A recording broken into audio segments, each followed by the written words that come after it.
This is an excerpt from Peter Ralston's new book, Ending Unnecessary Suffering, coming out in spring of 2025, narrated by Ethan Martin. As an exercise, bring to mind all the concepts you've been involved with throughout your life. Keep digging into it for a while. Notice it is a huge amount of concepts. Now take a look into your current experience and notice every concept you can find that is influencing your experience right now. Keep your attention on the difference between concept and experience. Then, when you put this book down at some point, spend some time noticing all the concepts you have throughout a period of time. Remember, you have to do the work. Otherwise, ending suffering won't occur. There is nothing either good or bad, but thinking makes it so.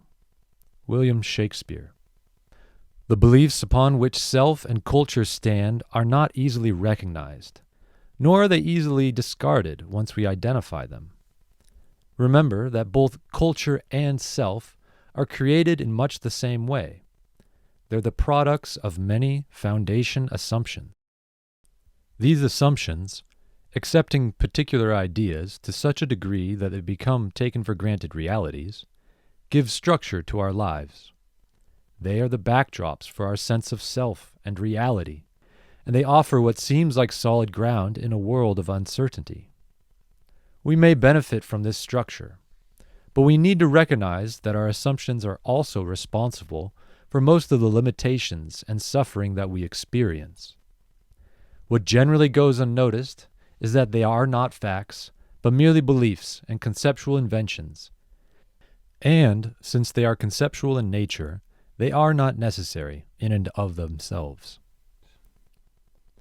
To better see this influence, right now take a moment to turn your head from side to side, looking left and then right. What perception gives you the impression that you're moving your head? You can feel your head turning, and your visual field changes, seeing what's to your left and your right. Now, close your eyes and do it again. Turn your head from side to side, and notice that you can only feel your head moving. But do you also have an image of your head moving, as though you can see your head moving or what it looks like as it moves? Try this with your eyes closed and see what happens, then come back to the book. The image of your head moving when you have your eyes closed is a concept, not a perception. Since you can't actually see your head moving, you are translating the feeling sensations into an image and conceptually adding this to your perception. Fascinating, isn't it?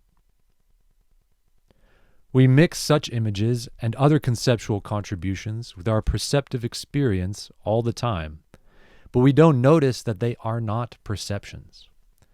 Instead, they are conceptual in nature. Just as with our beliefs, all conceptual activities, thoughts, ideas, speculations, imagination, and much more, influence our sense of reality without our knowing it. Consider how the sensation of turning your head is augmented with a conceptual image of that activity. That same interconnectedness between concept and perception is how our beliefs become fused with our perceptions.